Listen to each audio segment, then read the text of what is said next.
Hey folks, welcome to Open Gaming Den. Today we're going to unbox the game Virtù, The Art of Governing, designed by Pascal Ribral. Hopefully I'm pronouncing that correctly. Apologies if I'm not. An artwork by Giuska, Weiss, Pikul, and Stepanova, and published by Super Meeple. It's a fairly recent game, but of course here in Canada and generally North America, I've not really heard a lot of buzz about it. But I did find out about it when I was trying to look for the reprint for Cusco, which was also done by Super Meeple, and I came across this one and it looked very intriguing from a theme perspective, artwork, and everything. So I was excited to pick this up and see whether I can get this to the table and try it out. So hopefully I will be doing that in the upcoming days. But for now, I want to crack into this and see what we have inside the box. Now, the artwork up front certainly looks very attractive. We'll get a better look at this once we get the shrink off. And as we can see, it's a standard size box. We have some more details on the background, giving you sort of like an idea that you will have player boards, cards, tokens, pieces, and of course the main game board itself. So without further ado, let's crack into it and we can get a better look at the artwork over here.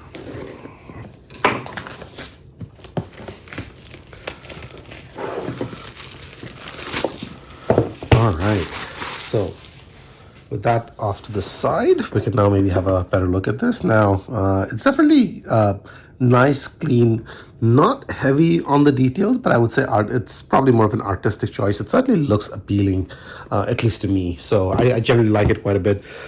Gives you a sense of intrigue for whatever reason, right? Like there's folks putting out a book, somebody with a sword in the back, and then this person's either putting a sword back in or taking it out. I don't know. Looks more like he's taking it out, I think.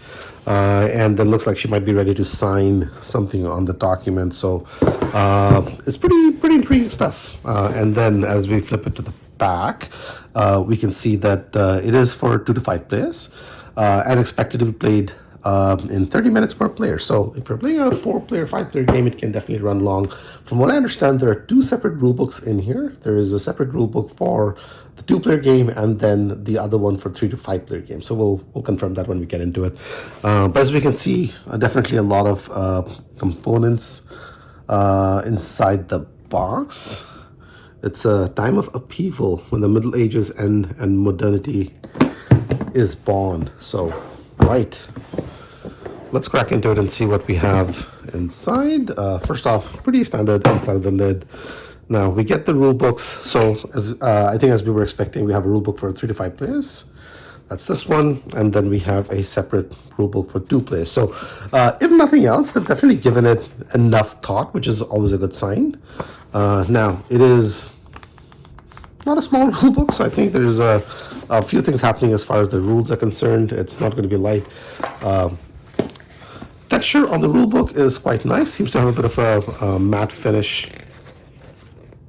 We get to see the contents now. Interesting stuff. It looks like there's a bit of some of the text is cut off a little bit, very marginally. Like it's not really an issue per se. But could we see more printing issues as we go along?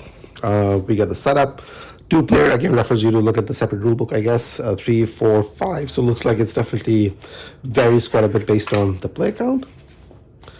Goal of the game. Rules of the game. Yeah, I mean, obviously the intent is not to read through the rulebooks. I'm going to quickly scan through it. Lots of artwork. And of course, lots of text as well. So there's definitely a lot happening, I think. It's definitely not going to be a light game. Now we have the 2-player rulebook, and it looks like the 2-player game is rated at 60 to 90 minutes. So still a pretty robust experience overall. And I assume that this is probably just an addendum to the other rulebook. So contents maybe just tells you what you're not supposed to use with those giant crossouts you can see over there.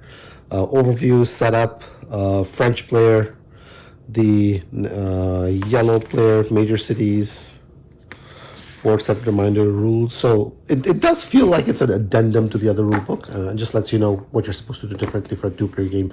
But there's enough of a difference here for me to think that it's something that's definitely been given quite a bit of thought. Maybe the 3 to 5 player experience really works in such a way that it doesn't work for a 2-player game.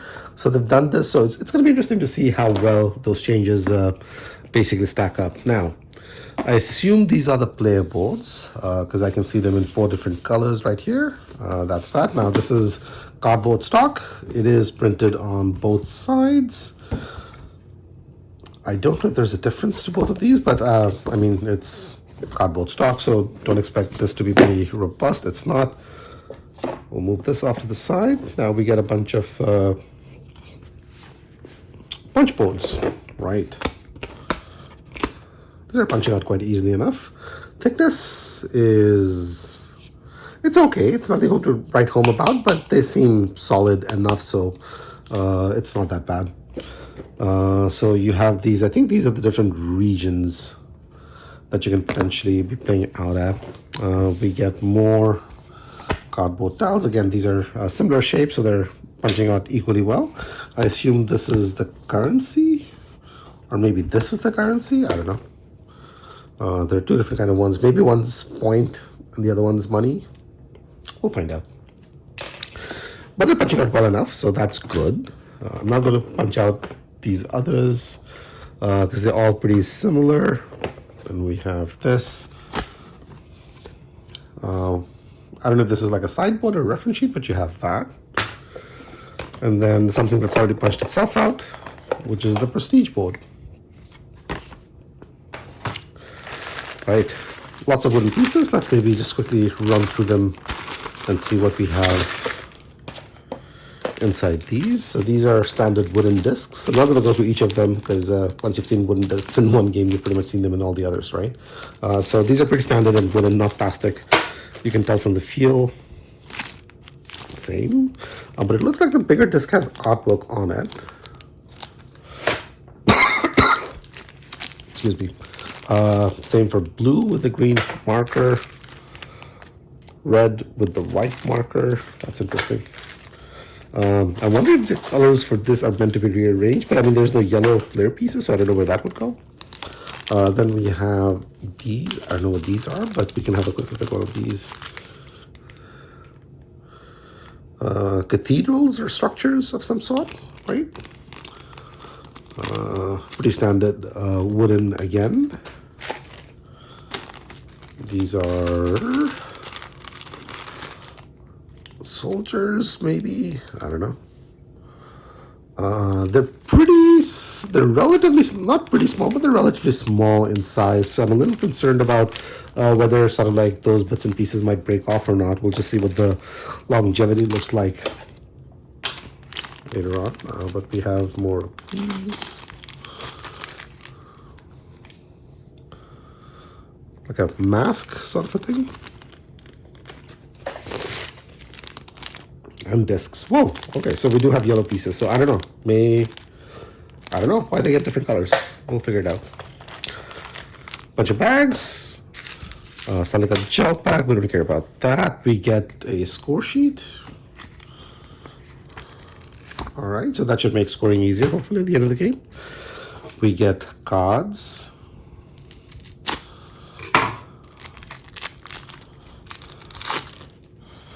These, I think, are standard sized. Maybe not. Cardstock is okay, not too bad. Artwork on this again follows the aesthetic that we saw on the box. A lot of character artwork, artwork of the code. And then, does it tell you the same information on the back? Let's see. I guess. So maybe it gives you an inkling of sort of like what's coming up and whatnot. So, right, that's that. That's good, I think. And then we get more cards over here.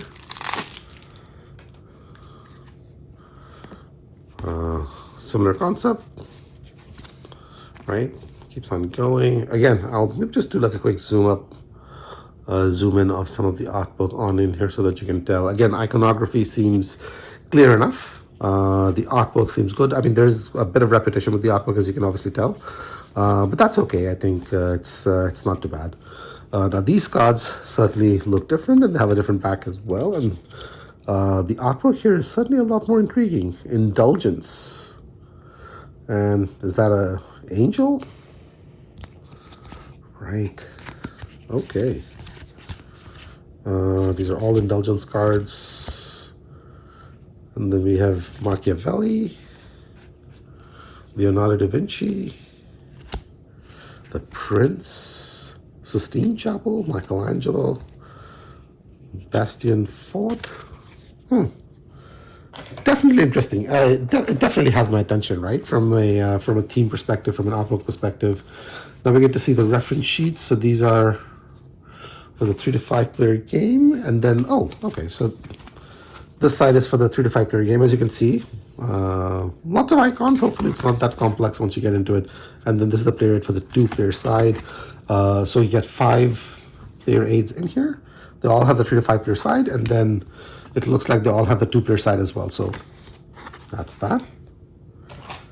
And then we have the game board, which is not really a large one, but we'll have a look at that right now. So it is double-sided.